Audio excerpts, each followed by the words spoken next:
18వ episode. అతడు చెప్పిందంతా విన్నాక దాదాపు అందరి మనసుల్లో ఉన్న సందేహాలు తీరిపోయాయి. మావగారి మాటల వలన విజయ్ కుమారు మారాడని అర్థం కావడంతో అన్నపూర్ణ కూడా కొంచెం మెత్తబడింది. సాభిప్రాయంగా అన్నగారి వంక తండ్రి వంక చూసింది. మీ మీద నమ్మకంతోనే చెల్లెల్ని అక్కడికి పంపిస్తున్నామండి మామయ్య గారు. కాకపోతే తను మానసికంగా శారీరకంగా కూడా చాలా బాగా నీరసపడిపోయింది. ఒక నెల రోజు లాగి పంపిస్తానండి అన్నాడు రాజారావు. అతడి గొంతులో అంతకుముందు ధ్వనించిన కోపం కానీ తిరస్కారం కానీ ఇప్పుడు లేవు. దాని స్థానే రామనాథం పట్ల మర్యాద గౌరవం వచ్చినట్టు చేరాయి. అందుకే ఆ సంబోధనలో కూడా మార్పు వచ్చింది. దానికే ఉంది, అలాగే చేయండి. మీరు పంపిస్తామన్నారు, నాకు అదే చాలు అన్నాడు రామనాథం తృప్తిగా. కానీ ఒక చిన్న ఇబ్బంది ఉందండి. పూర్ణ కాలేజీకి వెళ్తే బాబుని ఎవరు చూస్తారు అక్కడ? మళ్ళీ కథ మొదటికే వస్తుంది కదా అన్నాడు రాజారావు సాలోచనగా. అది నిజమే బాబు, దానికి ఏదైనా మార్గం ఆలోచించాలి మనం. నా భార్య చేతిలో బాబుని పెట్టడం నాకు అసలు ఇష్టం లేదు అన్నాడు ఆయన. తన తరఫు కూడా ఆలోచించి కొడుకు మాట్లాడడం చూసి ఎంతో సంతోషించాడు రంగయ్య. దానికి అంత ఎక్కువగా ఆలోచించాల్సిన అవసరం లేదులేరా. అనసూయత్తను వెళ్ళి అడుగుదాం. నేను అడిగితే నా మాట కాదనదు. ప్రస్తుతానికి తనకి బాధ్యతలేవీ లేవు కనుక వచ్చేందుకే ఇబ్బంది ఉండదు అన్నాడు రంగయ్య. అతడు చెప్పింది విని రామనాథం కూడా చాలా సంతోషించాడు. సమస్య తీరిపోయిందని మనవణ్ణి ఎత్తుకొని ఆడిస్తూ మురిసిపోయాడు. శాంతమ్మ మాత్రం ఆయనకు భోజనం ఎలాగాని మదన పడసాగింది. రంగయ్య, బావగారు భోజనాలు వేళైంది, మీరేమి అనుకోకపోతే రాజాతో పాటు నిడదవలెళ్ళి ఏదైనా బ్రాహ్మణ హోటల్లో భోంచేసి రండి అన్నాడు. వెయ్యంకుడు మాటలు విని నవ్వాడు రామనాథం. ఏంటండి బావగారు, భోజనాల వేళ్లకు వచ్చిన అతిథికి భోజనం పెట్టకుండా పంపించేస్తారా ఏమిటి? మీరు రంతిదేవుడి కథను ఎంతో అద్భుతంగా చెప్తారని పూర్ణం నాతో చాలాసార్లు చెప్పింది. అలాంటి మీరు నాకు ఈ పూట భోజనం పెట్టలేరా అన్నాడు. ఎంత మాట! మీరు మా ఇంట్లో భోంచేస్తారో లేదో అనే సంకోచంతో అలా అన్నానే కానీ మరొకటి కాదు. మీరు మా ఇంట్లో భోజనం చెయ్యాలే కానీ అంతకంటే భాగ్యం మాకేముంది చెప్పండి. రండి భోంచేసేద్దాం. నేను శుద్ధ శాకాహారిని కనుక మీరు దేనికి ఇబ్బంది పడవలసిన పనేమీ లేదు అన్నాడు రంగయ్య. అందరి మనసులు మబ్బులు తొలగిన ఆకాశంలా నిర్మలంగా తయారయ్యాయి. అత్తగారింట్లో ఉండగా ఏనాడు మామగారికి వడ్డించలేదు అన్నపూర్ణ. ఈసారి మొదటిసారిగా వడ్డిస్తున్నందుకు ఎంతో సంతోషపడిపోతూ శ్రద్ధగా రామనాథానికి తండ్రికి వడ్డన చేసింది. శుద్ధ సోత్రియుల ఇళ్లలో వడ్డన ఏ విధంగా జరుగుతుందో అదే విధంగా రంగయ్య ఇంట్లో జరగడం చూసి రామనాథం ఎంతో అబ్బురపడిపోయాడు. అరిమరికలు లేకుండా వారితో కలిసి సంతోషంగా భోంచేసేసాడు. ఓ గంట విశ్రాంతి తీసుకున్న తర్వాత, బావగారు నాకు సెలవు ఇప్పించండి అన్నాడు రామనాథం. ఈ ఒక్క పూట ఉండండి బావగారు, రేపు శరత్ పుట్టినరోజు కదా, మీ చేత్తో ఆశీర్వచనం చేస్తే అంతా శుభమే కలుగుతుంది అన్నాడు రంగయ్య. మనవడి పుట్టినరోజుని తెలియడంతోనే ఇంకేమీ అనలేదు ఆయన. ఇంత బాధలో ఉండి కూడా తన మనవడికి ఏమీ తక్కువ కాకుండా ఉండాలని వాళ్ళెంతో శ్రద్ధ చూపడం రామనాథం మనసును ఎంతో సంతోషపరిచింది. రంగయ్యతో పాటు తోట చూసేందుకు వెళ్ళాడు రామనాథం. అన్నపూర్ణ ఎన్నోసార్లు ఆ తోట గురించి చెప్పి ఉండడం వల్ల అప్పటికే అక్కడ చాలామంది కూర్చున్నారు. రంగయ్య కోసం వేచి చూస్తున్నారు.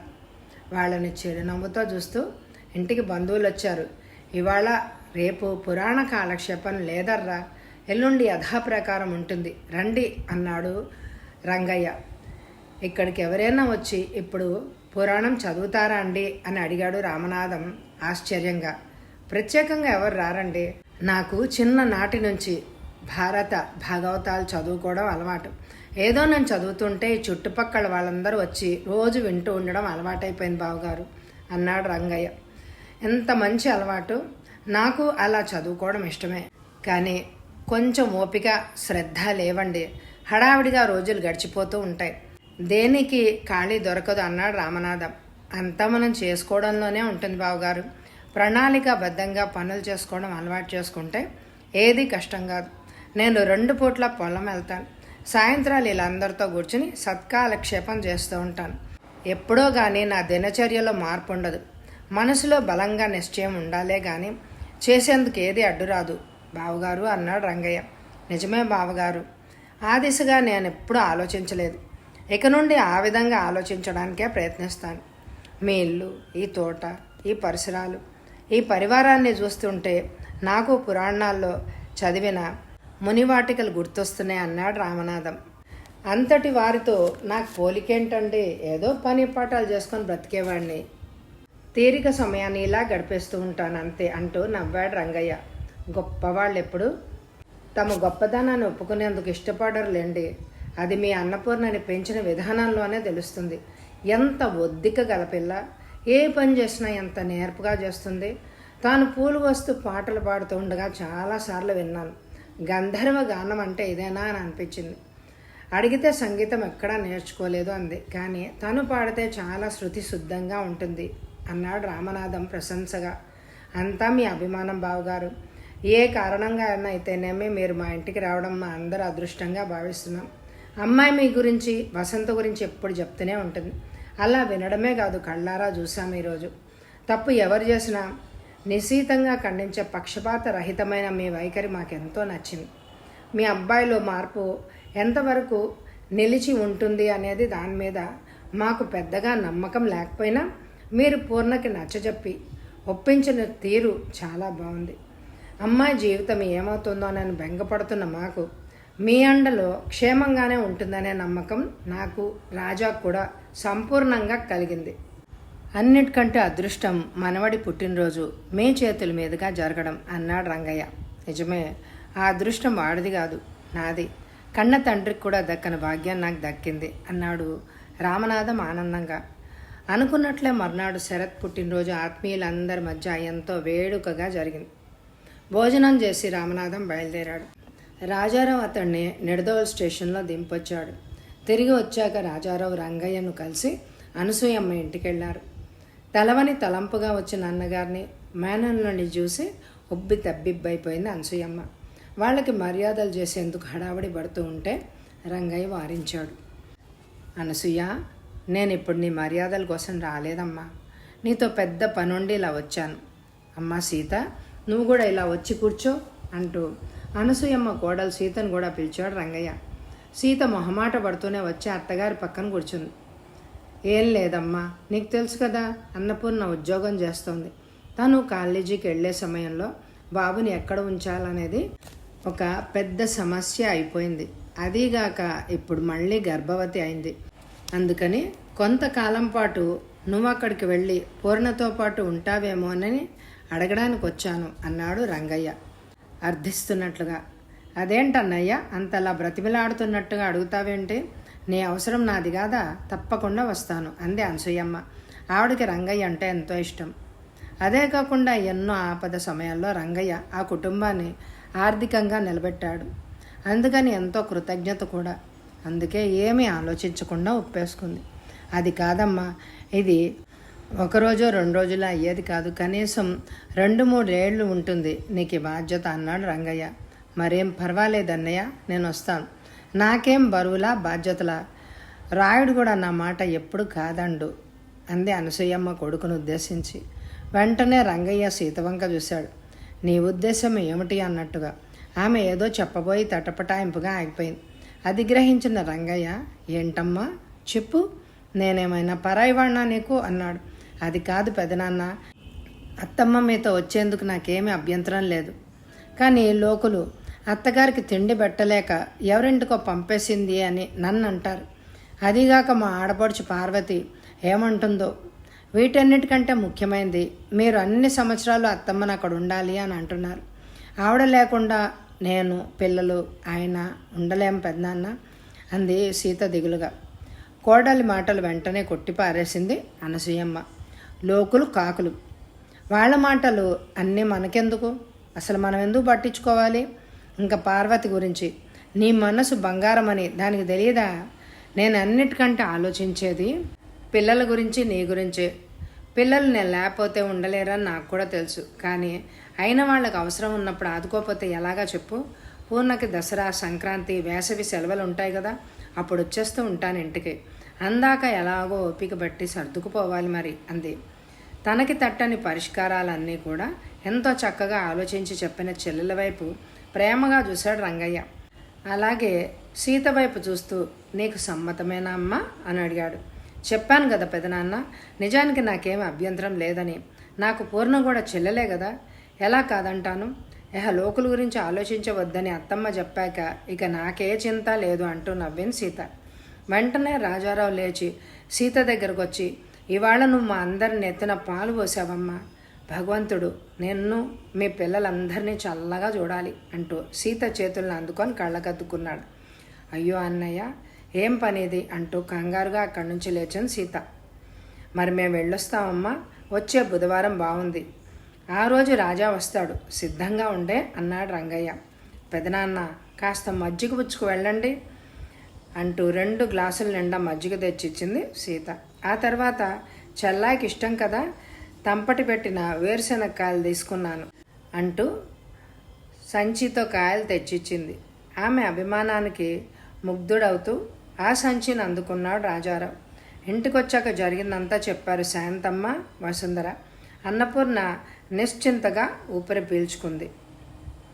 అనసూయమ్మని వెంట పెట్టుకుని విజయనగరం బయలుదేరింది అన్నపూర్ణ. రాజారావు వాళ్ళని దిగబెట్టి వెనక్కొచ్చేశాడు. విజయకుమార్ని చూసి అన్నపూర్ణ చాలా ఆశ్చర్యపోయింది. మనిషి చిక్కుపోయి కళ్ళు గుంటలు పడ్డాయి. భార్యాబిడ్డల్ని చూడడంతోనే అతడి కళ్ళలోకి వెలుగొచ్చింది. అత్తారింటికి వెళ్ళొచ్చిన తర్వాత తండ్రి వచ్చి చెప్పినా అతనికి నమ్మకమే కుదరలేదు భార్య వచ్చే వరకు. అందుకే వాళ్ళని చూడడంతోనే అతడికి కూడా ప్రాణం లేచి వచ్చినట్టుగా అయింది. వచ్చావా పూర్ణ, నన్ను క్షమించు అన్నాడు విజయకుమార్ అన్నపూర్ణ వంక ఆరాటంగా చూస్తూ. ఆ ఒక్క మాటలోనే అతడు ఎన్ని రోజులుగా పడిన బాధ, పశ్చాత్తాపం అన్నీ కొట్టొచ్చినట్టు కనపడుతున్నాయి ఆమెకి. ఏమీ మాట్లాడకుండా కొడుకుని అతడి చేతికి అందించింది. వంటిట్లోకి వెళ్ళింది. అతడు సరిగా వంట చేసుకొని తినడం లేదని దానికి గుర్తుగా సామాన్లు, స్టవ్ అన్నీ దుమ్ము కొట్టుకుపోయి ఉన్నాయి. చిందర వందరగా ఉన్న సామాన్లన్నీ తీసి ఒక క్రమ పద్ధతిలో సర్దసాగింది. ఇంతలో అనసూయమ్మ వచ్చి, నువ్వులే అమ్మాయి, నేను చేస్తాను అంది. వద్దత్త, రేపటి నుంచి నీకు ఎలాగూ ఈ పనులు తప్పవు, ఇప్పుడు నన్ను చేయని అంది అన్నపూర్ణ. బాగుందే, 2 నెలలు పైగా ఇల్లు వదిలేశావు, ఇదంతా ఒక్కరి వల్ల అవుతుందా? ఇద్దరం కలిసి చేద్దాం పట్టు అంది అనసూయమ్మ. మొత్తం మీద ఇద్దరం కలిసి ఇల్లంతా శుభ్రం చేసి ఎక్కడవక్కడ సర్దేసి వంట చేసేసరికి రాత్రి 8 గంటలైంది. బాబుకి అన్నం కలిపి తినిపించింది. ముగ్గురికి కంచాలు పెట్టి విజయకుమార్ని భోజనానికి రమ్మని పిలిచింది. చాలా రోజుల తర్వాత భార్య చేతి వంట ఎంతో ఇష్టంగా తిన్నాడు. భోజనాలు అవి అయ్యాక అన్నీ సర్దేసి అనసూయమ్మకి 2వ బెడ్రూమ్లో పక్క వేసి పిలిచింది. అత్త, ఉదయం నుంచి చాలా అలసిపోయావు, పడుకో అత్త ఇక్కడ అని అంది. నువ్వు మాత్రం అలసిపోలేదుటే, వెళ్ళి పడుకో అని కొంచెం ఆగి, అమ్మ పూర్ణ, మాట జరిగిందేదో జరిగిపోయింది, అవన్నీ పక్కన పెట్టి అతనితో మామూలుగా ఉండమ్మా. పిల్లాడు చూస్తే బాగా పాడైపోయాడు, పశ్చాత్తాపానికి మించిన ప్రాయశ్చిత్తం లేదు అంటారు, మరి సరిపెట్టుకో అమ్మా. ట్రైన్లో జరిగిన కథంతా అన్నపూర్ణ ఆవిడతో చెప్పడంతో అలా సలహా ఇచ్చింది అనసూయమ్మ. సరేనన్నట్టు తలూపింది అన్నపూర్ణ. అన్నపూర్ణ గదిలోకి రావడంతోనే, నన్ను క్షమించు పూర్ణ, నిన్ను అన్ని విధాలా కష్టపెట్టాను, ఇక ముందు ఎప్పుడు అలా జరగనివ్వను అన్నాడు విజయకుమార్. పోన్లే విజయ్, వదిలేయక అదొక పీడ కళ్ళలాగా మర్చిపోదాం అంది అన్నపూర్ణ. అలా ఇద్దరూ ఒకటయ్యారు. కోడలు వచ్చిందని తెలిసి రామనాథం చూసేందుకు వచ్చాడు. అందరి క్షేమ సమాచారాలు అడిగి మనవడితో కాసేపు ఆడుకుని వెళ్ళిపోయారు ఆయన. భార్య గర్భవతి అయిందని తెలిసి చాలా థ్యాంక్స్ పూర్ణ, నా మీద కోపంతో కడుపులో ఉన్న బిడ్డని తొలగించుకోలేదు అన్నాడు విజయకుమార్. నేను నిజంగానే కోపంతో వద్దనుకున్నాను, మా వదినే నచ్చజెప్పింది, పిల్లలు ఇద్దరు ఒకరికి ఒకరు తోడుంటారు అని చెప్పింది అంది అన్నపూర్ణ. అయితే అక్కయ్య గారికి థ్యాంక్స్ చెప్పాలి ముందు అన్నాడు విజయకుమార్ నవ్వుతూ. అది సరే కానీ విజయ్, మన ఇంటికి ఫోన్ కోసం అప్లై చేద్దాం, ఇప్పుడు అందరికీ చాలా సులభంగా ఫోన్లు అలాట్ చేస్తున్నారట, మా కొలిగు శకుంతలు చెప్పింది అంది అన్నపూర్ణ. అవునట, నేను కూడా విన్నాను, రేపే అప్లై చేస్తాను అన్నాడు. అలా ఇద్దరూ అన్నీ మర్చిపోయి మామూలు స్థాయికి వచ్చేశారు. అనసూయమ్మ ఎవ్వరికి ఏ లోటు రాకుండా చూసుకోవడం వల్ల అన్నపూర్ణ నిశ్చింతగా కాలేజీకి వెళ్ళి రాసాగింది. అప్పుడప్పుడు సుధాకర్, రామనాథాలు వచ్చి శరత్తో కాసేపు ఆడుకొని వెళ్తున్నారు. వాడికేవో చిరు కానుకలు తెచ్చి ముచ్చట తీర్చుకోసాగారు.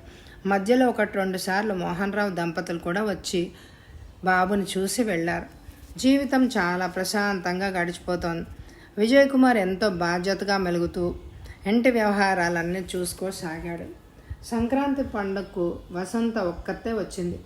వాళ్ళ ఆయనకు సెలవు దొరకడం లేదని వచ్చిన వెంటనే వదిన గారిని, మేనల్లుని చూసి రావాలని విజయ్ కుమార్ ఇంటికి వచ్చింది. అన్నపూర్ణకు కూడా సెలవులు. జీడిగుంట వెళ్లే హడావిడిలా ఉంది. ఆడపడుచును చూస్తూనే ఆదరంగా దగ్గరకు తీసుకుంది. ఉన్నది కాసేపైనా ఇంట్లో ఫోన్ పెట్టించడం దగ్గర నుంచి అన్నయ్య ప్రవర్తన వరకు జరిగిన మార్పులన్నిటినీ జాగ్రత్తగా గమనించింది. వసంత మీద అన్నపూర్ణలాగే అనసూయమ్మ కూడా ఇష్టం ఏర్పడింది. అంత హడావిడిలోనూ అప్పటికప్పుడు సేమియా పాయసం చేసి గ్లాసులో పోసి తెచ్చిచ్చింది వసంతకి. శరత్ని ఒళ్ళో కూర్చోబెట్టుకుని వాడి వచ్చి రాని మాటలు వింటూ ముడిసిపోయింది. వాడికి చెంచాతో కొంచెం పాయసం తాగించి తాను కొంచెం తాగింది వసంత. వెళ్లే ముందు అన్నపూర్ణతో, వదిన, మా అమ్మ చేసిన పనికి అంటూ జరిగిన దారుణం గురించి ప్రస్తావించబోయిన ఆడపడుచుని మధ్యలోనే ఆపేసింది. వద్దమ్మా, ఆ పీడకలను ఎప్పుడో మర్చిపోయాను నేను. దాన్ని మళ్ళీ గుర్తు చేసి నేను బాధపడేలాగా చేయకు. దాంతో ఇంకేం మాట్లాడలేకపోయింది వసంత. వాళ్ళు స్టేషన్కి వెళ్ళేదాకా అక్కడే ఉండి ఇంటికి వెళ్ళిపోయింది. నువ్వు కూడా మాతో వస్తే బాగుండేది విజయ్. పండగ పూట ఒక్కడివి ఇక్కడుండి ఏం చేస్తావు? పోనీ అక్కడికి వెళ్తావా అంటే అది లేదు అంది బాధగా. నేను అక్కడికి వచ్చే అర్హతని కోల్పోయాను పూర్ణ. ఎంత జరిగాక అక్కడికి ఏ మొహం పెట్టుకొని రాను అన్నాడు విజయ్ కుమార్ బాధగా. జరిగిందంతా అందరూ ఎప్పుడో మర్చిపోయారు. నువ్వు మాత్రం అదే పనిగా దాన్ని గుర్తుపెట్టుకొని బాధపడతావెందుకు? మర్చిపో అంది అన్నపూర్ణ ఓదార్పుగా. నెడదోవలు వెళ్ళాక అన్నగారితో విజయ్ కుమార్ బాధపడుతున్నాడు అన్న విషయం చెప్పింది. అది విన్న వెంటనే రాజారావు విజయ్ కుమార్కి ఫోన్ చేసి, జరిగింది మేమంతా ఎప్పుడో మర్చిపోయాం. అందరం కలిసి సరదాగా పండగ 4 రోజులు గడుపుతాం. రండి బావగారు అని పిలిచాడు. అతడు అలా చెప్పిన మీదట విజయ్ కుమార్ సంకోచాన్ని విడిచిపెట్టి పండక్కి వచ్చాడు. శాంతమ్మ, రంగయ్యలు, రాజారావు, వసుంధరలు గతంలో అసలు ఏమీ జరగనట్టుగా ఎంతో ఆప్యాయంగా చూశారు అతన్ని. పండగ 4 రోజులు సరదాగా వారితో గడిపి భార్య బిడ్డలను అనసూయమ్మను తీసుకొని విజయనగరం వచ్చేశాడు. వాళ్ళు వచ్చేసరికి వసంత, భర్త రమేష్ వచ్చి సెలవులు లేవంటూ ఒక్కరోజు మాత్రమే ఉండి భార్యను తీసుకొని వెళ్ళిపోయాడు. 9వ నెల వచ్చాక పురుటికి పుట్టింటికి వెళ్ళింది అన్నపూర్ణ. ఈసారి కూడా వేసవి సెలవులు కలిసి వచ్చాయి. మెటర్నిటీ లీవ్తో పాటు అన్నపూర్ణకు శరత్లాగే సరిగ్గా 4 నెలలు నిండాక డెలివరీ టైం దగ్గర చూసి నిడదోవులు వచ్చేసింది. ఈసారి ఆడపిల్ల పుట్టింది. పాప పుట్టడంతో అందరికీ పరమానందం అయిపోయింది. అమృత అని పేరు పెట్టుకున్నారు ఆ అమ్మాయికి. 5వ నెల వచ్చాక పిల్లల్ని తీసుకుని అనసూయమ్మతో పాటు తిరిగి విజయనగరం వచ్చేసింది అన్నపూర్ణ. శరత్ పుట్టినప్పుడు చేసినట్టే అన్ని లాంఛనాలు అమృత కూడా చేసి పంపించారు రంగయ్య దంపతులు. ఇప్పుడు అన్ని చోట్ల గతంలో మాదిరిగా కాకుండా ఫోన్లు ఉండడం వల్ల దేనికి ఇబ్బంది లేకుండా పోయింది. ఏ అవసరం వచ్చినా ఫోన్ చేసుకొని మాట్లాడుకోసాగారు అందరూ. రోజులు నల్లేరు మీద నడకలా సాఫీగా సాగిపోతున్నాయి. శరత్కి 4వ ఏడు, అమృతకి 7 వచ్చేసింది. రామనాథం మనవడికి స్వయంగా అక్షరాభ్యాసం చేశారు. ఆ సంవత్సరం శరత్ని స్కూల్లో జాయిన్ చేశారు. అమృత కూడా వచ్చిరాని మాటలతో శరత్ చెప్పే రైమ్స్ అన్నీ చెప్పేస్తోంది. పాప గ్రహణ శక్తిని చూసి విజయ్ కుమార్, అన్నపూర్ణలు ఎంతో మురిసిపోతూ ఉంటారు. అనసూయమ్మ అయితే అమృతని కాలు కింద పెట్టనివ్వకుండా ఎంతో అపురూపంగా చూసుకుంటారు. రాంబాబు, సీత అనసూయమ్మను చూసేందుకు అప్పుడప్పుడు వస్తూ ఉంటారు.